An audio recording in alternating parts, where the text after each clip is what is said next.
I once had 2 job interviews in Tennessee. At the time, I was living in Illinois. I decided to drive down there instead of flying, to save money. My job back then sucked, and these 2 interviews, they could have finally been a fresh start. Corporate office gigs, good benefits, better pay, and let's be honest, much better weather than Illinois. I was hitting the road on a Thursday night. I took Friday off because that's when both interviews were scheduled. Since I had work during the day, I left right after clocking out. Swung by the house, grabbed my suitcase, said goodbye to the family, and set off. It was going to be a long drive, over 8 hours. My ETA, sometime around 2 in the morning. I was heading to a Comfort Inn, and to stay awake, I downed 3 cups of coffee before I even hit the highway.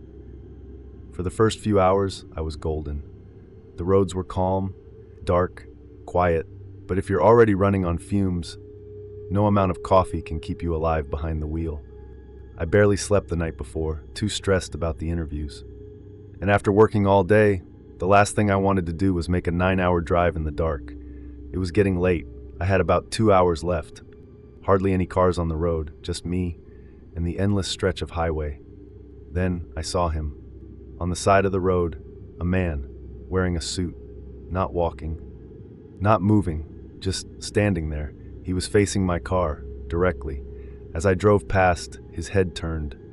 Following me, I muttered out loud, "What the hell?"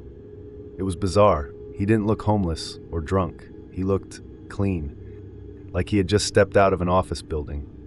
At 12:30 in the morning, in the middle of nowhere, I started coming up with stories in my head. Maybe his girlfriend kicked him out.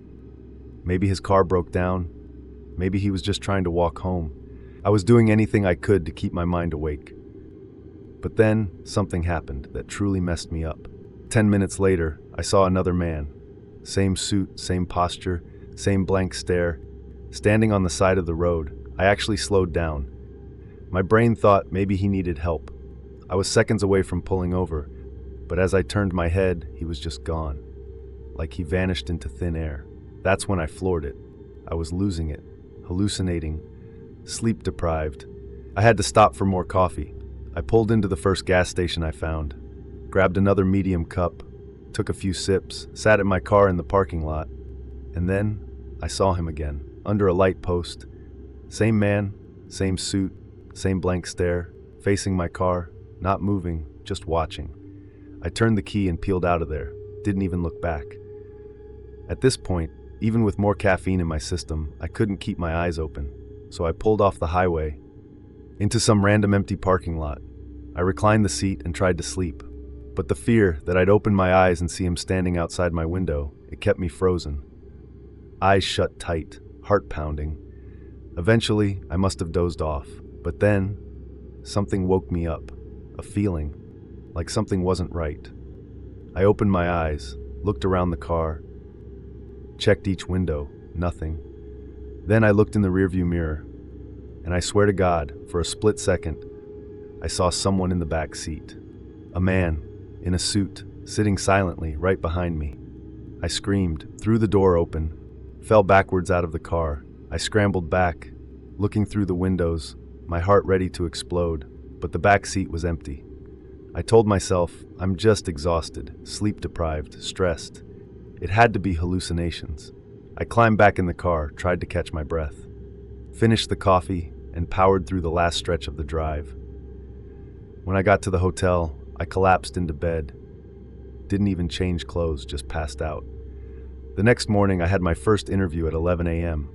Still barely slept, but I was doing better, until my interviewer walked out to greet me, and it was him. Same man, same face, same suit, same blank expression. I froze, couldn't even hide it. He must have noticed, because he raised his brow just a little. I tried to recover, but it was already too late. The whole interview, I felt like I was dreaming, or maybe still stuck in the nightmare. The next interview went better. It was with a woman, and thankfully, I actually got that job. I live in Tennessee now, still work here. My old therapist told me something that stuck with me. She said the stress of preparing for the interviews, mixed with lack of sleep, made me hallucinate. And that I probably pictured the man in the suit, because that's who I imagined I'd be facing the next day. He became the face of my anxiety. It makes sense. But it doesn't change how horrifying that night really was. I don't know if it was all in my head or if something followed me down that highway. But sometimes when I'm alone in the office after hours, I still feel like he's watching me from the corner of the room, in the reflection of the window, or in the mirror behind my back. The man in the suit hasn't left. Let's move towards another story.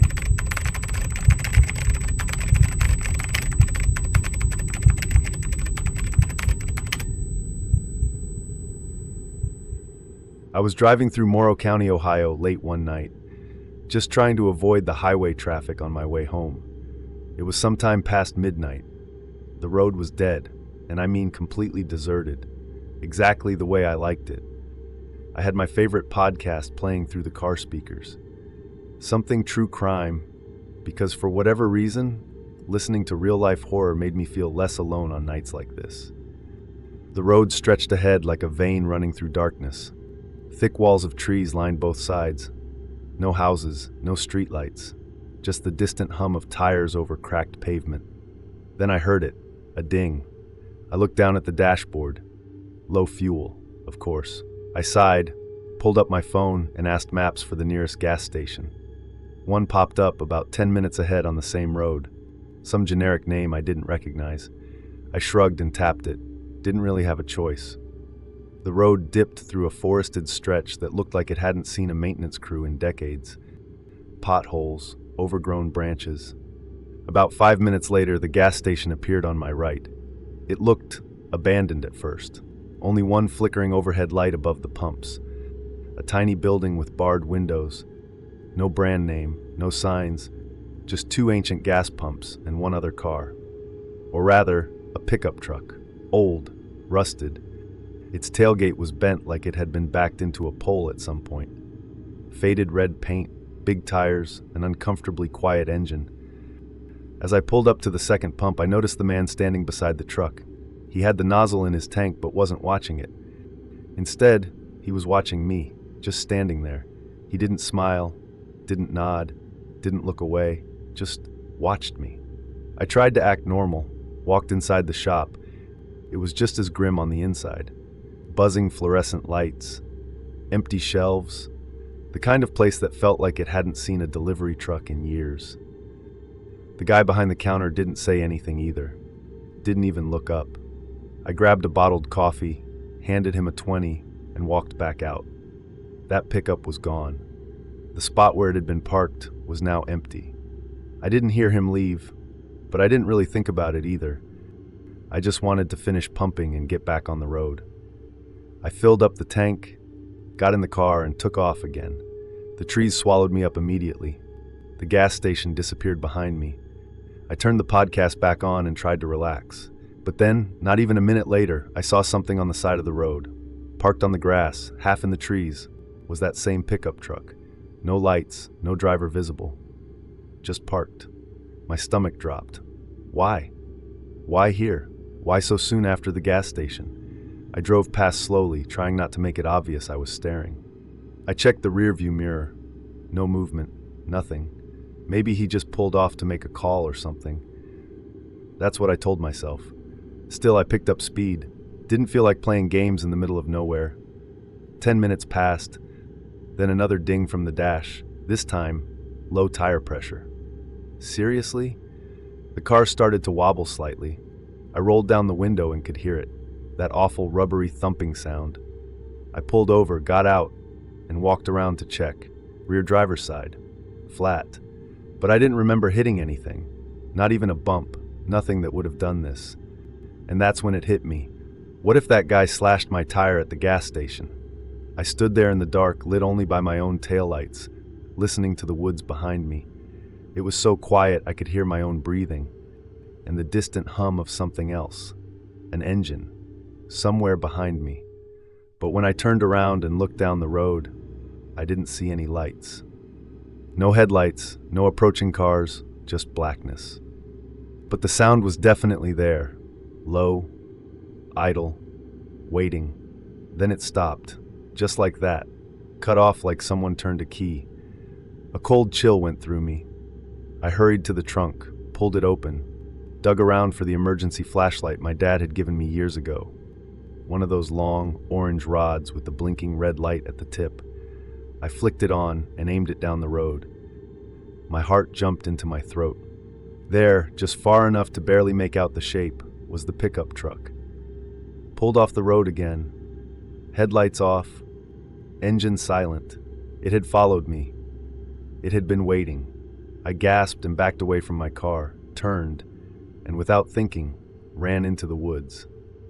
I ducked behind the thickest tree I could find, crouched low behind a patch of thorny bushes. Branches scratched my arms and face as I pulled my phone from my pocket and dialed 911. The dispatcher answered immediately. I whispered into the phone, told her my location, what had happened, that I thought someone had followed me, maybe slashed my tire. She asked for a description. What did he look like? What kind of truck? And then I heard it. The engine again, this time louder, closer. The headlights flicked on. I saw them through the leaves. Then I heard tires crunching gravel. The truck pulled up slowly next to my car. I held my breath, could see the glow of the lights shining past the tree I was hiding behind. Then I heard a voice. "You need some help?" It was loud, too loud, forced and fake, like a voice trying to sound friendly but missing every note. I whispered to the dispatcher what I was hearing. Then I heard a door open and close. She asked, "Can you see if he's armed?" I peeked through the leaves. He was walking around the car, back and forth, looking inside. Then the call cut out, disconnected, no signal. I lowered the phone and clutched it in my hand. My heart was racing so fast it hurt. I couldn't move, could barely breathe. Then I heard him laugh, a dry, broken laugh, like someone pretending to find something funny when nothing is. I could see his boots now, just feet from the woods, pacing back and forth. He was looking for me. I crouched lower, hoping to God I wouldn't sneeze or step on a twig. Then I heard a car in the distance. A different engine, coming fast. The man paused. I saw him turn toward the sound. His posture stiffened. Then, without warning, he sprinted back to his truck, jumped in, started the engine, and sped off. A minute later, red and blue lights bounced between the trees. A sheriff's cruiser. I stepped out from behind the brush, waving the flashlight. The deputy stopped, rolled down the window, and I told him everything. From the gas station to the flat tire to the man in the truck. He looked uneasy. Said he'd check the area and call in backup. An hour later, another officer gave me a ride into town while a tow truck came for my car. They never found the man or the truck. No plates caught on traffic cameras. No surveillance footage from the gas station either. Turns out their system had been down for weeks. That part chilled me more than anything. It was like he knew, planned it, knew the roads, the dead zones, where to pull off, how to move without being seen. I try not to think about what might have happened if I hadn't run into the woods. If I had answered when he asked, "You need some help?" Now, whenever I see an old red pickup on the road, I can't help but wonder, was it him? And more importantly, is he still out there, waiting for the next person, low on gas and alone on a dark country road? Thanks for watching.